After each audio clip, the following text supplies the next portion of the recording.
টাঙ্গাইলের বিভিন্ন এলাকায় জনপ্রিয় হয়ে উঠেছে বাড়ি পানি কচুর আবাদ। সামান্য পরিচর্যায় বেড়ে ওঠে এসব কচু। খরচের চেয়ে লাভ কয়েক গুণ বেশি। অসংখ্য ভিটামিন রয়েছে কচুতে। ধানের বিকল্প হিসেবে অনেক কৃষক আবাদ করছেন পানি কচু। টাঙ্গাইল থেকে আহমেদ রাসেলের প্রতিবেদন। চলতি মৌসুমে টাঙ্গাইলে ২৩০ হেক্টর জমিতে কচুর আবাদ হয়েছে। জেলার ভুয়াপুর, ঘাটাইল, ধনবাড়ি, টাঙ্গাইল সদর ও দেলদুয়ারে কচুর বাম্পার উৎপাদনের আশা করা হচ্ছে।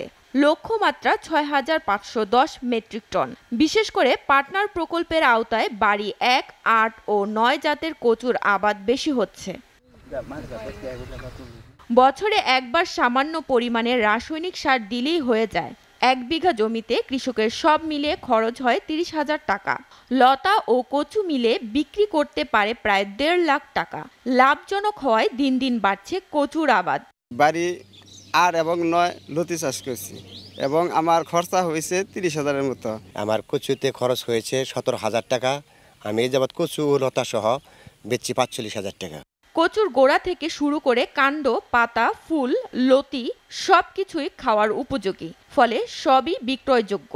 আমরা এই কচুটাকে বাজারে বিক্রি করলে একদিকে আমরা উচ্চ মূল্য পাই, আরেকদিকে ক্রেতাও তার হাতের নাগালে সবজিটা পায়। এটা দেখে আমি নিজেও একটু অনুপ্রাণিত হলাম। পাশাপাশি আমার উনি ফুফাতো ভাই লাগে, হাতেমালি ভাইকে বললাম আমাকে কিছু চারা দিতে হইব। কচু আবাদে কৃষকদের প্রশিক্ষণ, তথ্য ও প্রযুক্তিগত সহায়তা দিচ্ছে বাংলাদেশ কৃষি গবেষণা ইনস্টিটিউটের সরজমিন গবেষণা বিভাগ। প্রযুক্তিগত পরামর্শ দিয়ে যাচ্ছি, জৈবিক দমন ব্যবস্থা, সেক্স ফেরোমন ট্র্যাপ এবং আমাদের রাসায়নিক যে দমন সেটা কম করে কীভাবে সবজি উৎপাদন করা যায়, এই জন্য যত পরামর্শ আমরা কৃষককে দিয়ে যাচ্ছি।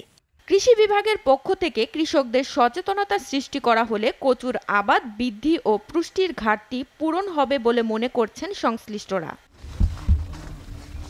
কচুর মূল উৎপাদন আয়রন, যা রক্তে হিমোগ্লোবিনের মাত্রা ঠিক রেখে অক্সিজেন সরবরাহ করতে সহায়তা করে।